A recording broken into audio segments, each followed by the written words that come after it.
¿Qué tal amigos? ¿Qué tal? Muy buenas tardes, bienvenidos a su programa Voces del Periodista, este programa que es de ustedes y para ustedes, a través de las frecuencias de ABC Radio, la 760 de AM de Organización Editorial Mexicana, este maravilloso grupo multimedia, gracias a las frecuencias de Radio Turquesa y a las de La Pantera. Queridos amigos, nuestro hashtag, se lo recordamos, es Voces del Periodista. Un privilegio, como todos los días, estar antes que nada, por supuesto, con ustedes. Y bueno, porque lo que siempre les reitero y les agradecemos es la confianza, la compañía, la participación y la presencia del maestro Jorge Santa Cruz. Maestro Jorge, querido director académico del Club de Periodistas de México. Celeste Linda, qué gusto saludarte, muy buenas tardes, te deseo igual que a toda la audiencia y por supuesto a nuestro invitado al que habrás de presentar enseguida, un excelente inicio de semana. Muchísimas gracias, Jorge querido. Y bueno, amigos queridos, el tener al doctor Rodolfo Ondarza es como siempre un privilegio. Y sobre todo que es un hombre, un científico, que esto hay que subrayarlo, es un científico y es un defensor de los derechos humanos, pero tiene todo el soporte de la ciencia, de todos los datos duros en cuanto a casos que él viene denunciando, ustedes lo saben, desde hace más de 10 años. Eso ha ocasionado diversas consecuencias jurídicas, de las mismas que ha salido siempre airoso el doctor Ondarza, obviamente después de muchos avatares.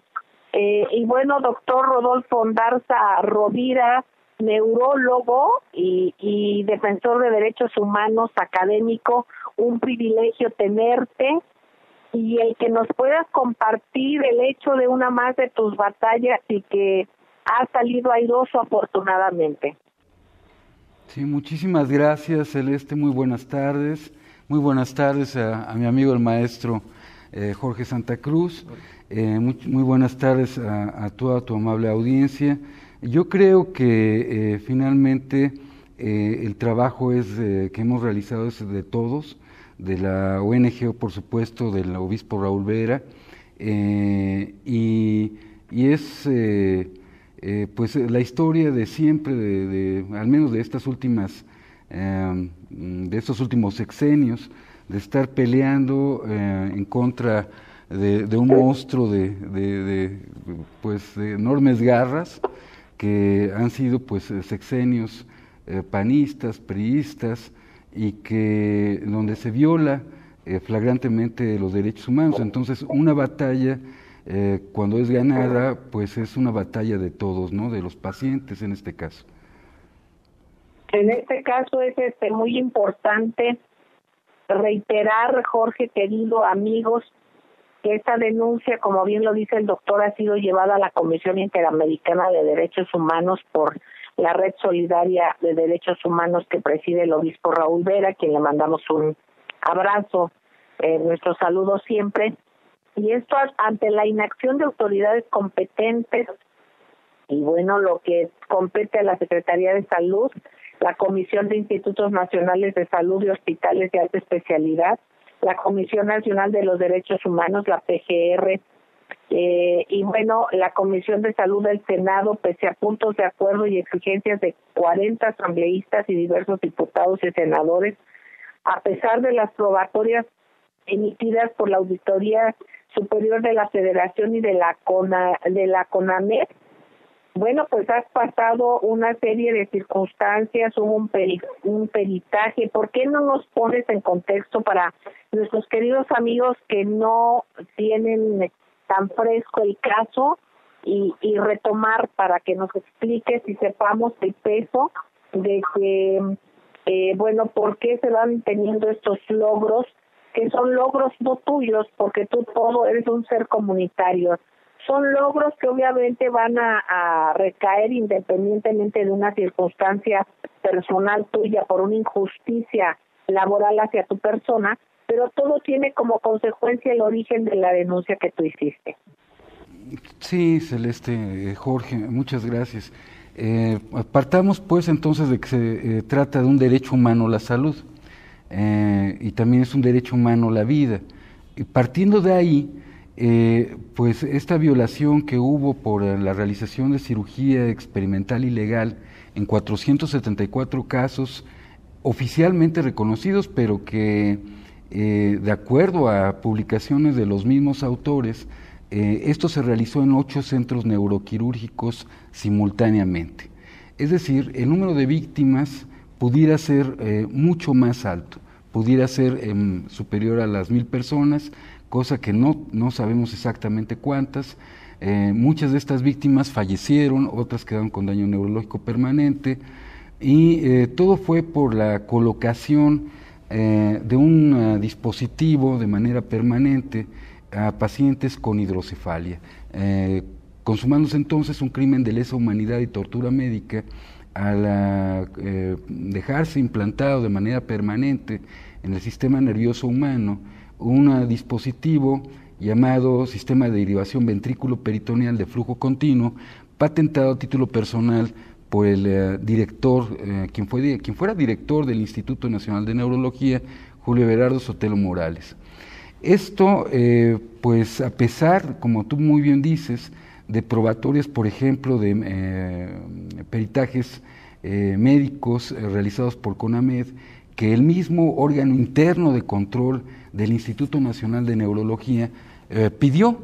Entonces es muy triste el hecho de que la Secretaría de la Función Pública, a través del órgano interno de control en el Instituto Nacional de Neurología, oculte esas evidencias y que tengan en libertad a gente pues que ha cometido estos crímenes, porque no hay otra manera de llamársele, y que en el caso de tu servidor pues ha llevado a 2 despidos injustificados y a una tentativa de homicidio, incluso en donde el nombre de este personaje, junto con el de Miguel Ángel Celis López, que es el actual director general del Instituto Nacional de Neurología, pues esté sonando. Lo raro también es que en eventos, por ejemplo, de neuroética, se siga invitando a gente que tiene pues esta espada de Damocles de justicia sobre su cabeza, como es a Miguel Ángel Celis López. O sea, sigue todavía siendo invitado, a pesar de ser uno de los corresponsables en cosas de neuroética, en eventos de neuroética, a pesar de ser corresponsable de un crimen contra más de 474 personas. Esto es, yo lo veo como el tratar de justificar de un sistema de gobierno en donde involucra a diferentes secretarías de Estado, estas malas prácticas médicas, ¿no?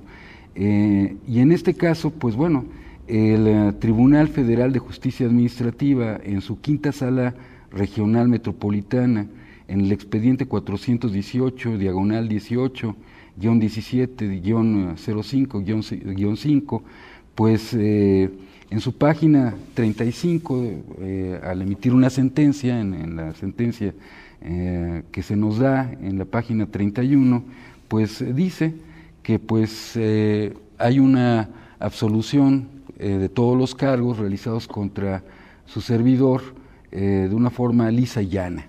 Es decir, que me tienen que reinstaurar todos los derechos que se me habían quitado al defender a estas 474 víctimas a quienes se les violó flagrantemente su derecho humano.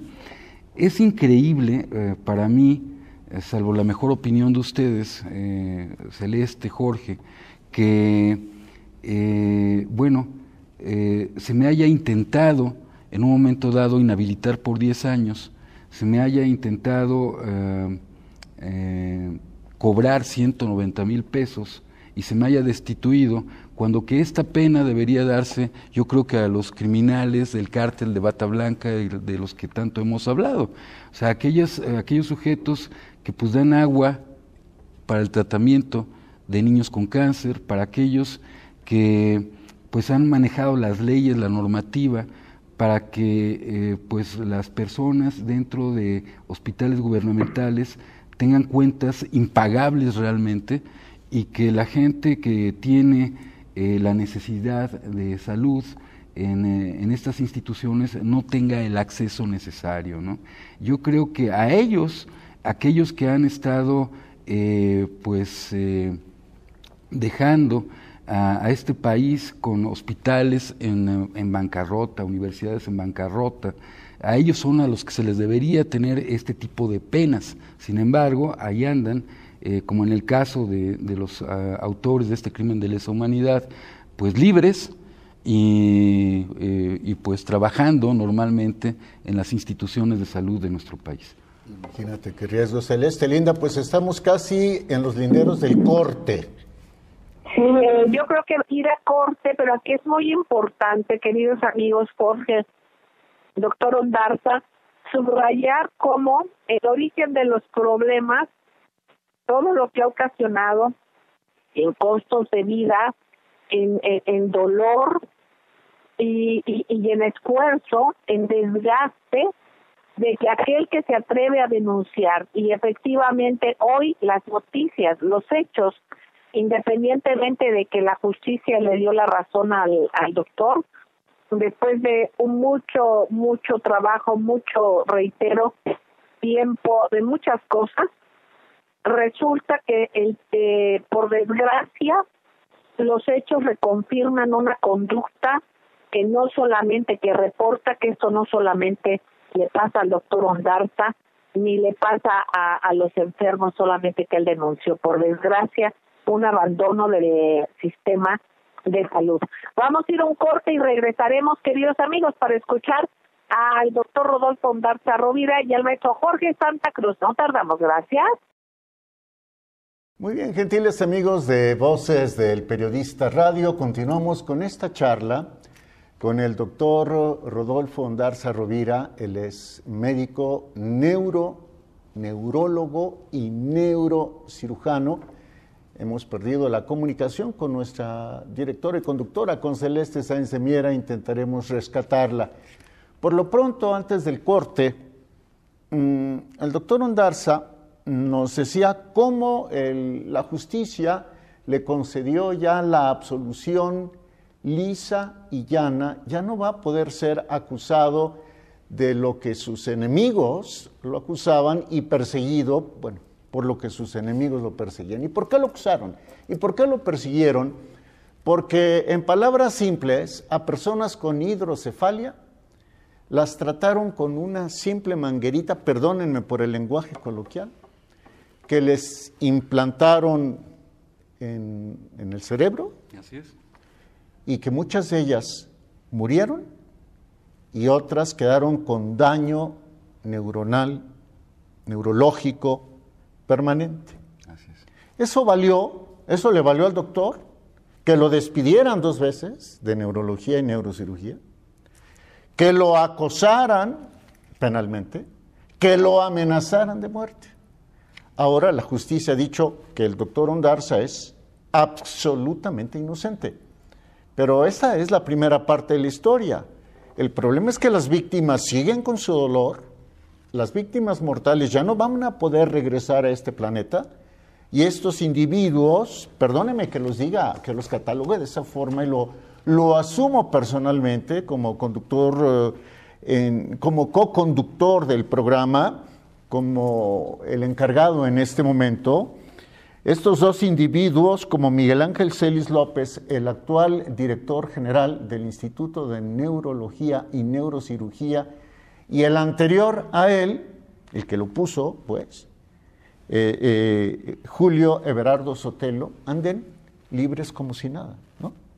Así es terrible, pero así está el resto del sistema de salud, bajo las mismas circunstancias, bajo las mismas condiciones, en donde desafortunadamente pues quienes tienen más necesidad, aquellos que no tienen seguridad social, tienen pues que recurrir a estas instancias hospitalarias, este tipo de unidades de salud, en donde todo está de cabeza, empezando con la parte más importante, que es la prevención de enfermedades en el primer nivel de salud. Estaba viendo que bueno, pues en algunos estados, por ejemplo en Jalisco, pero es la representación de todos lados, se piensa que entre el 10 y el 17% de las unidades de primer nivel de salud no cuentan con la infraestructura apropiada, con la infraestructura material apropiada. Perdón, solo al revés, solo ese porcentaje, alrededor del 17%, cuando mucho, tienen la infraestructura apropiada, o sea, al revés. En Jalisco. En Jalisco, es decir, entre el 80 y 90% de las unidades de primer nivel de atención no cuentan, el 90%, 80%, no cuenta con lo mínimo para atender la salud en primer nivel. A ver, hablamos de instituciones de primer nivel, es decir, clínicas familiares. Clínicas familiares, etcétera, en donde teóricamente se va a dar freno a cualquier patología importante, ¿no? Desde un catarro, importante para la familia, desde un catarro, una diarrea, enfermedades más o menos comunes, pero que si no se tratan, pues van a terminar en obesidad, en diabetes, van a terminar en una hemodiálisis, van a terminar en un trasplante. O sea, ahí es en donde tenemos que parar todo. Entonces, las cosas están de cabeza, el 90%, 80%. Vamos a decir el 80%. Vamos a decir que el 80%. Concedamos 80%. Así es. Y esto, pues lo están diciendo los mismos candidatos en esa entidad federativa en Jalisco. Pero es una muestra de lo que está ocurriendo en el resto del país. Entonces, ¿qué es lo que está ocurriendo en ese primer nivel de atención? Pues la gente tiene que recurrir a los médicos en las farmacias, que tienen que recetar lo que vende esa farmacia. Y de ahí, pues podemos pasar al segundo nivel de atención, al tercer nivel de atención, en donde es un saqueo brutal pues de todo este sector salud. Y no hay un Estado que se salve de lo mismo, ¿no? Pues antes de llegar aquí, pues venía yo pensando en mucho de lo que está ahorita también dejándonos bajo reflexión nuestra amiga Celeste Sáenz de Miera, porque pues muchos han muerto tratando de defender los derechos humanos, activistas, vamos, hasta políticos, policías, militares, tratando de defender derechos humanos. Y yo creo que ese es un momento adecuado de reflexión para poder despertar y que todas estas personas que han fallecido tratando de defender a nuestro país, pues que su muerte, que su sacrificio no se embalde. Tienes razón, no es únicamente mi persona la que ha sufrido todo esto, sino que son muchas personas. En algún momento íbamos en la caravana del sur con Sicilia y las personas que iban a unos metros de distancia de nosotros, pues algunas han desaparecido ya, muertos o desaparecidos. Gente que ha estado peleando por los derechos humanos. Pero también es gente que ha estado peleando y activa por defender a la gente, a la población, a estos pacientes que no tienen forma de recurrir a una institución pública, ya no llamemos una institución de otro tipo, o sea, son instituciones públicas, donde debería llegar la gente y recibir un trato digno, honesto, ético, y no lo reciben, lo que reciben son cuentas impagables. Entonces, yo creo que las cosas deben cambiar y este es el momento apropiado, es el momento histórico para que eso ocurra. Sí, porque se viene un proceso electoral que debe ser definitorio, no solo a nivel de cambiar al Poder Ejecutivo Federal, de cambiar totalmente, de renovar totalmente al Congreso de la Unión, 500 diputados, que creo que son muchísimos. Yo me acuerdo que cuando Díaz Ordaz en el 70, cuando mucho eran 300, bueno, de renovar los 128 senadores, de renovar o de iniciar con nuevos legisladores en el primer Congreso de la Ciudad de México. Y además hay elecciones en 9 estados para cambiar de gobierno, de gobernador, ¿no? Uno de ellos es Jalisco. Si esta oportunidad es desperdiciada por la ciudadanía, ¿quién sabe después qué vaya a pasar? Y conste, no estamos haciendo guerra sucia, estamos diciendo simple y llanamente que las cosas en el sector salud, a nivel de federación, estados y municipios, las cosas no andan, pero nada bien. Antes de ir al corte, le quisiera preguntar al doctor Rodolfo Ondarza Rovira, ¿qué procederá ahora de que, después de que le dieron esa absolución lisa y llana? Con eso regresará al Instituto Nacional de Neurología y dirá, señores, aquí está, procederá penalmente, ¿qué va a pasar? Bueno, vamos a ver qué gestos hacen en el propio Instituto Nacional de Neurología. La vez pasada tuve que embargar al instituto de manera simbólica porque se negaban, había una rebeldía ante la sentencia.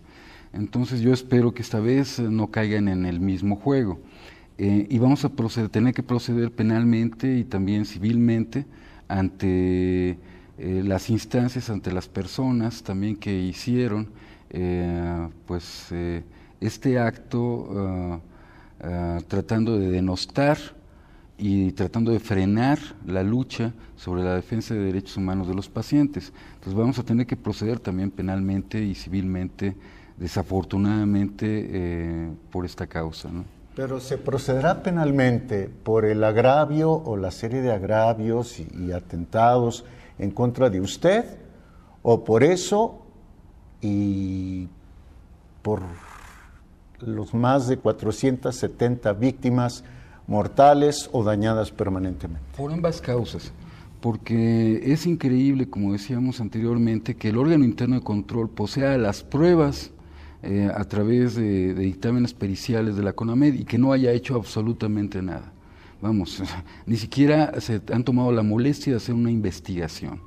Entonces, dentro de todo de todos estos argumentos jurídicos, estamos preguntándole al órgano interno de control, y aprovecho también este espacio para volver a preguntarle al órgano interno de control y a la Secretaría de la Función Pública qué es lo que está pasando. O sea, ¿por qué no actúan, teniendo ellos las probatorias, en contra de los responsables de la realización de esta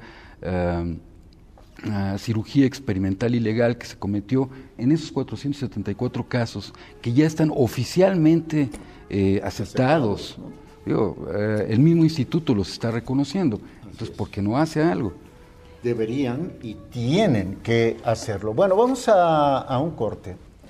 Si ustedes desean tener acceso a material que les pueda dar todo el contexto, es muy simple. Pueden buscar el cártel de la bata blanca, Voces del Periodista. Y les va a salir en internet el programa de radio, o los programas de radio que se hicieron sobre eso, o pueden poner el cártel de la bata blanca, Voces del Periodista, revista, o el cártel de la bata blanca, Voces del Periodista, diario. Recién en Voces del Periodista diario, que es vocesdelperiodista.mx, publicamos un ensayo del doctor Ondarza donde revela, cambiando nombres, solamente cambiando nombres, para proteger la identidad de la víctima, cómo utilizaban a mujeres indígenas, vulnerables en absoluto, como conejillas de indias, como personas para experimentación. Nosotros vamos a un corte y no tardamos. Sí, muy bien, gentiles amigos de Voces del Periodista Radio, es Jorge Santa Cruz, a nombre de la directora y conductora de este programa, de Celeste Sáenz de Miera. Aprovechamos para agradecer a todos aquellos que nos escuchan, sea mediante la frecuencia 760 de ABC Radio en la Ciudad de México o de las estaciones de Organización Editorial Mexicana, por supuesto también del Grupo Radio Turquesa en el sur y sureste de la República Mexicana. Por cierto, a Guatemala nuestro abrazo más fraterno.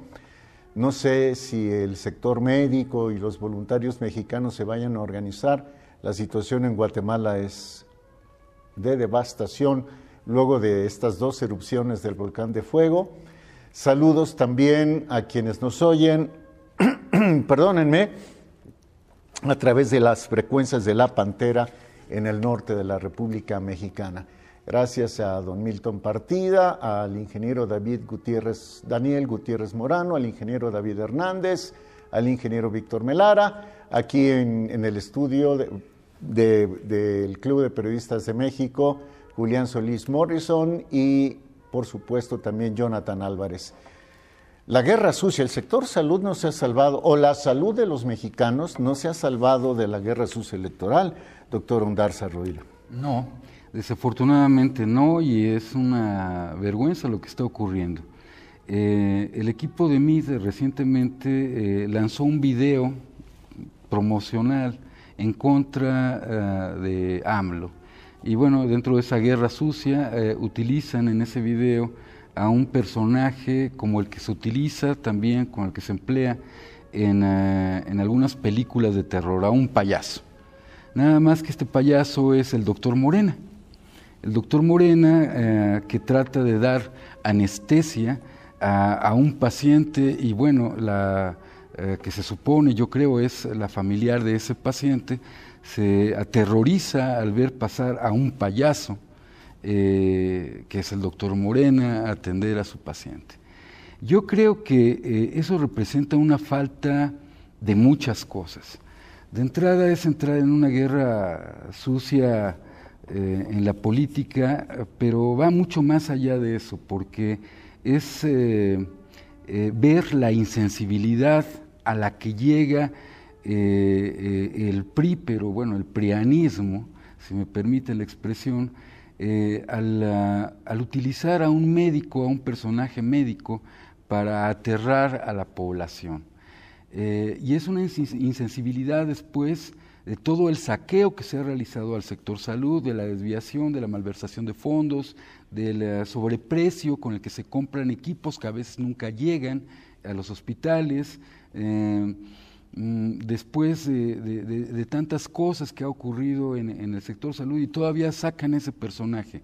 Después, además de que el sector médico está también sentido y dolido por esa actividad mediática tan fuerte en contra de mi gremio, en el cual pues la mayor parte de los médicos pues son honestos, son gente sensible y que dedica su vida pues a salvar a otras personas, ¿no? A atender a gente que sufre y que además nos encontramos maniatados ante el desabasto de medicamentos y ante tantas cosas. Entonces, el sacar a un personaje en un spot de MID en contra de AMLO, disfrazado de payaso, aterrador, pues es una burla, no es solo un ataque a quien pueda ser aparentemente imparable en esta contienda electoral, sino que es una burla al pueblo mexicano y usando además al gremio médico para eso, pues yo no sé qué clase de asesores pueda tener MID o MEADE, pero es lúgubre el panorama y más bien es aterrador la clase de asesores que pueda tener este candidato. Lo aterrador es eso. Lo aterrador no es su spot, lo aterrador es la manera en que utilizan la información y que quieren manipularnos a todos. Y otra cosa que da miedo, y da miedo todos los días a los pacientes y a sus familiares y amigos que acuden con regularidad al Instituto Mexicano del Seguro Social, al Instituto de Seguridad y Servicios Sociales de los Trabajadores del Estado, a las instancias clínicas y hospitalarias del sector salud, es que no haya medicamentos. A ver, es que en realidad hay dos realidades. Una, en el cuadro básico de medicamentos no están contempladas muchas que son necesarias. Sabemos de personas que, por ejemplo, requieren, si no formalmente de medicamentos anticoagulantes, sí de ingerir otros que puedan prevenir la formación de coágulos, de trombos, ¿no? y no están contemplados así.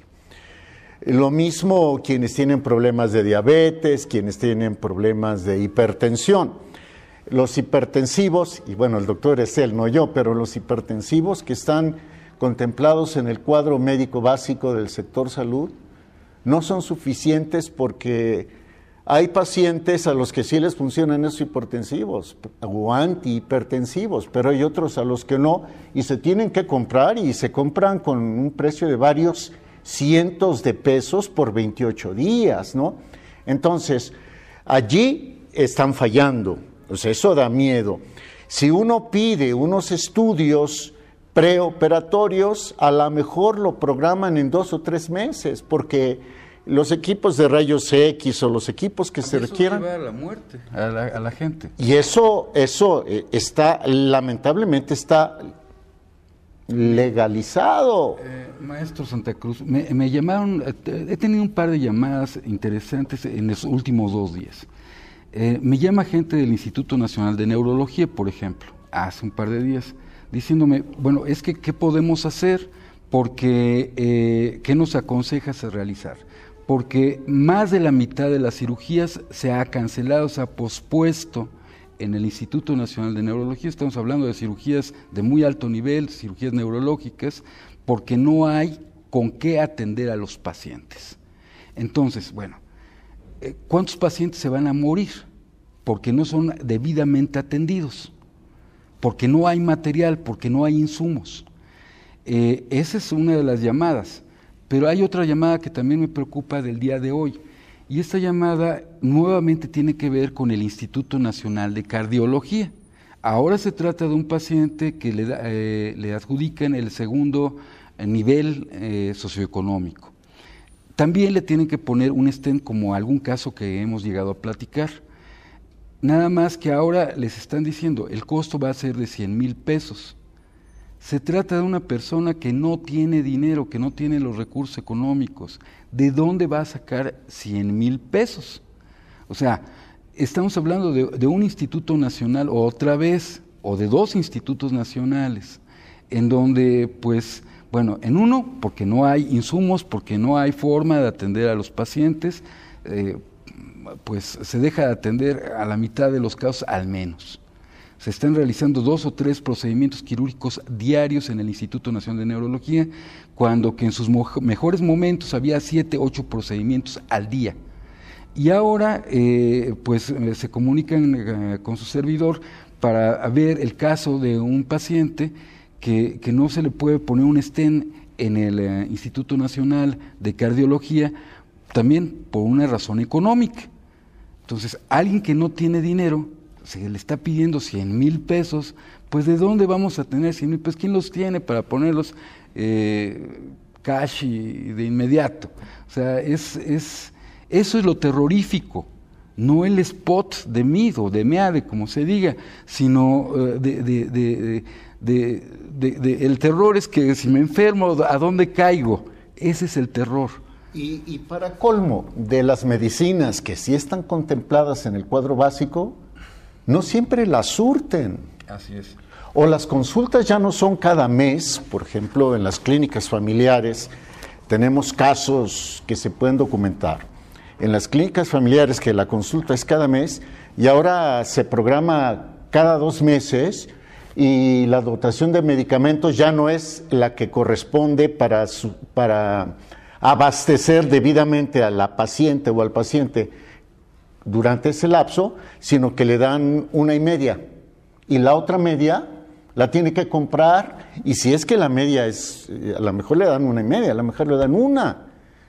Y la gente en México, el ingreso laboral promedio a nivel nacional en abril de este año fue de 1,728 pesos. ¿Así de dónde?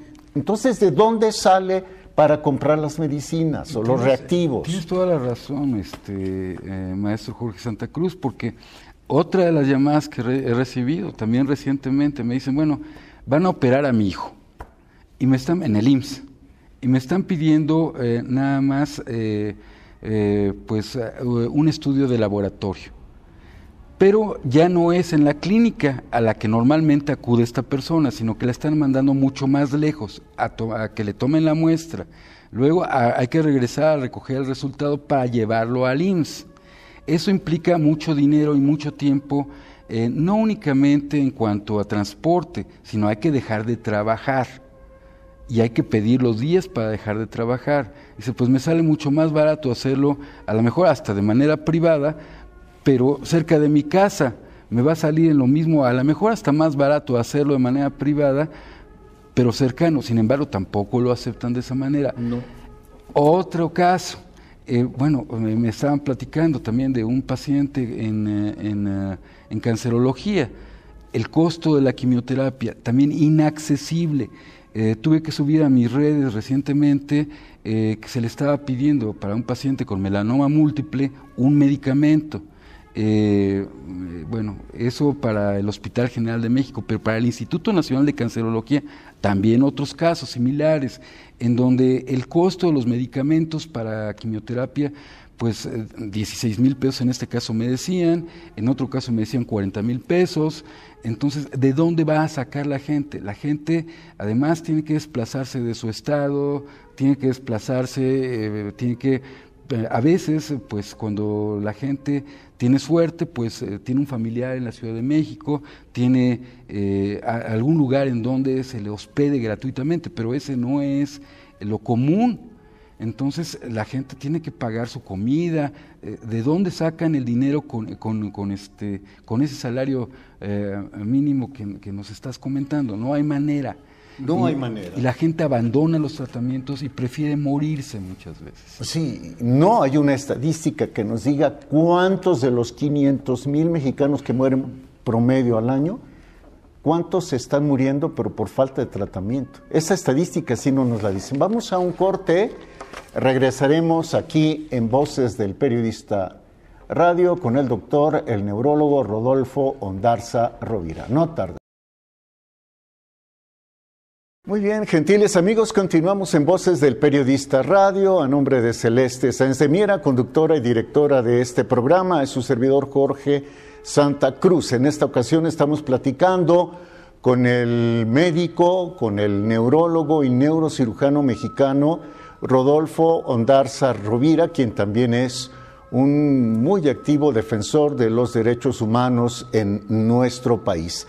Antes de retomar la conversación con el doctor Ondarza Rovira, simplemente extenderles nuevamente la invitación para que puedan participar en los dos cursos que arrancarán el próximo lunes 11 de junio de 2018 aquí en el Club de Periodistas de México. El primero, el curso que durará una semana, 15 horas, que es relativo a banca y moneda, que impartirá el doctor en economía Juan Ramón Jiménez de León. Será del lunes 11 al martes, miércoles, jueves y viernes de esa semana. Es 11, 12, 13, 14, 15, de las 5 de la tarde a las 8 de la noche. Y ese mismo lunes arrancamos un curso de 2 semanas, de 20 horas, un curso de ortografía ejecutiva aplicado a las diferentes acciones de la vida. Lo impartirá su servidor. Ese será de las 6 de la tarde a las 8 de la noche, del lunes 11 al 15, viernes 15, y del lunes 11, 12, 13, lunes 14 al viernes 22. Bueno, regresamos con el doctor Rodolfo Ondarza Rovira. Por un lado, las corrupciones, ¿no? La corrupción, que mata. Y por el otro lado, el saqueo a las instituciones del sector salud. Un saqueo que deja en la indefensión, yo me atrevo a pensar que a millones de seres humanos en la República Mexicana. Pero por el otro, se ven los gastos multimillonarios, por decir, de los partidos políticos, ¿no? Creo que este año los partidos políticos se van a gastar, tan solo a nivel federal, algo así como 17,000 millones de pesos. ¿No podríamos tener una democracia menos cara y un sector salud mejor equipado?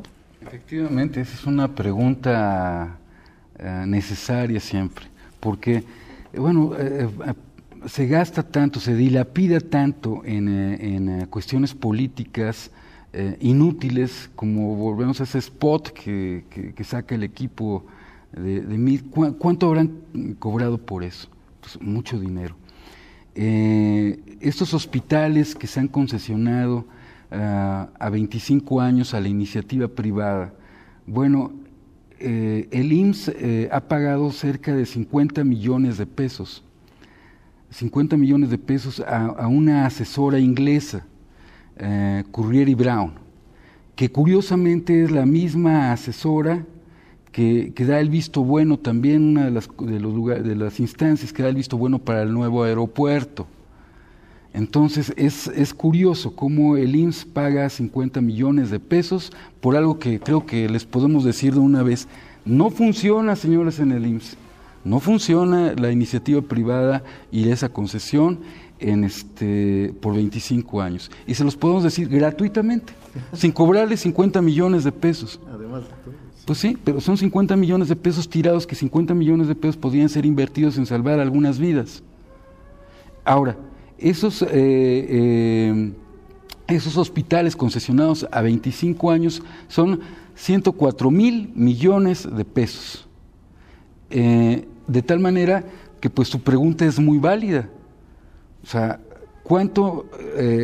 ¿qué podríamos hacer con ese dinero en salud si 104,000 millones de pesos nos cuestan 8 hospitales concesionados a la parte privada? Que yo creo que si no estuvieran concesionados a 25 años, a la iniciativa privada nos saldrían más baratos. Entonces, lo que nos está costando esa campaña política aplicada, bien administrada en el sector salud, sería maravilloso.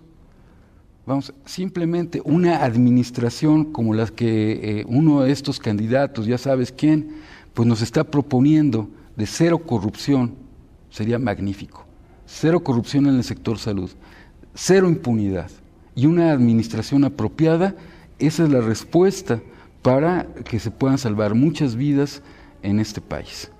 ¿Cuánto cuestan, doctor Rodolfo Undarza Rovira, los dispositivos, los verdaderos, los que sí están probados y comprobados, que se utilizan para personas con hidrocefalia? ¿Cuánto cuesta cada uno de estos dispositivos? No las mangueritas hechizas que utilizaron criminalmente.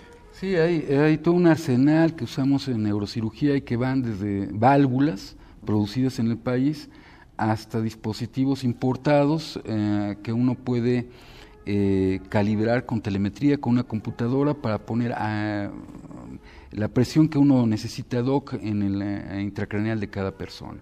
Pero digamos que estas válvulas que utilizamos en nuestros pacientes producidas en México, pues a lo mejor unos 10,000 pesos es lo que 10,000 pesos. A lo mejor lo que nos vendría costando, ¿no? Y eso ya con muchas ganancias para el productor. Correcto. Me imagino que tan solo cortando de tajo corrupción en el sector salud se podrían comprar suficientes para todo un año en el Instituto Nacional de Neurología y Neurocirugía. Muchísimo. Me imagino. El problema está en que, y tienes toda la razón, en estos hospitales se están además rentando equipos que no necesitan los pacientes. Y cuando se necesita alguno de estos equipos, ¿por qué no comprarlo y evitar rentárselo al compadre? Ese es uno de los grandes problemas. ¿Por qué se le tiene que pedir a un paciente el que compre instrumental médico en un hospital? Estamos hablando de hospitales importantes en este país, en hospitales del tercer nivel de atención. No estamos hablando del primer nivel de atención, en donde no tienen impresoras. También recibí hace poco en mis redes la queja de una trabajadora social, si no mal recuerdo, que decía, bueno, es que cuando fuiste diputado te pedí una impresora y no me la pasaste. Pues sí, pero bueno, desafortunadamente la Comisión de Salud no es la que se encarga de equipar las unidades básicas de primer nivel de atención. Pero lo que sí sabemos con eso, porque pues, visitamos muchas de estas unidades, fue que no están equipadas. Volvemos, el ejemplo de Jalisco es que el 80-90% de estas unidades no están equipadas, pero yo lo vi aquí también en la Ciudad de México, y de eso se quejaba esta trabajadora social, de que les hacía falta una impresora para poder trabajar bien esa parte, digamos que administrativa, pero que es necesaria para que pueda ser bien atendido un paciente. Entonces no tenía ni cómo imprimir.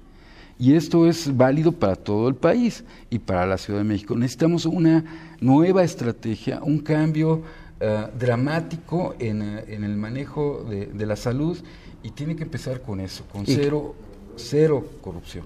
Ese es el cómo, pero mejor dicho, ese es el qué, pero ¿cómo hacerlo? Bueno, no es difícil, simplemente que no haya fuga de capital.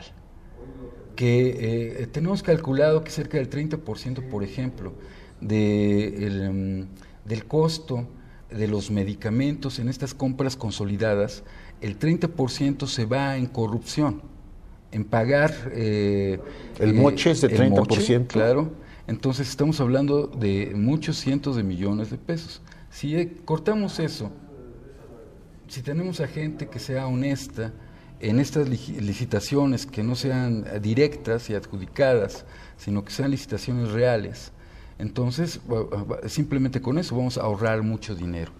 Tengo la experiencia de haber sido invitado en alguna ocasión a alguna...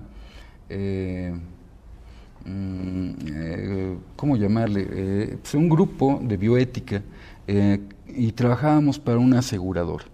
Entonces simplemente con el pedirle a los médicos que entregaran, que enviaran las piezas que estaban quitando durante una cirugía al patólogo, para que el patólogo nos dijera si esas piezas anatomopatológicas, un apéndice por ejemplo, realmente necesitaba ser quitada, con eso batimos mucho las cirugías. Con ética, con honestidad. Entonces muchas cirugías innecesarias se pueden evitar, por ejemplo. Entonces, y eso era el sector privado. Con lo que ahorrábamos podíamos darle atención médica y enviar incluso estudios que no se hacían aquí en el país a Estados Unidos o a donde se necesitara. Entonces quien lo requería teníamos el recurso económico para poderlo administrar de manera apropiada. Y eso en petit comité, y éramos como 5 individuos los que manejábamos ese comité de bioética. En alguna institución privada, no voy a decir en cuál, pero supimos de que a un joven médico recién egresado le dijeron: aquí está tu consultorio. Ah, pues muchas gracias. ¿Y no vas a pagar renta? ¿Cómo que no voy a pagar renta? No vas a pagar renta. Solo 20 cirugías al mes. ¿Sí? Ahí está el truco. Así es. ¿No?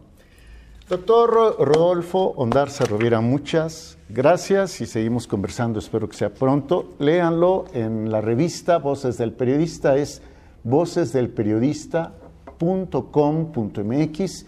Escúchenlo y véanlo en Voces del Periodista Radio, en YouTube, en la cuenta del Club de Periodistas de México, y léanlo también en Voces del Periodista Radio, que es vocesdelperiodista.mx.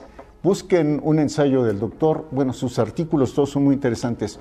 Busquen uno al que le tituló más o menos una indígena de Indias. O sea, experimentaron con ella. Una historia real al que solo le cambió los nombres. Doctor. Muchísimas gracias, maestro Santa Cruz. Muchas gracias, Celeste. Muchas gracias a todos ustedes. Así es, gracias a nuestra directora y conductora Celeste Sáenz de Miera y a nuestro productor y director general Maurice Salum George. Hasta la próxima.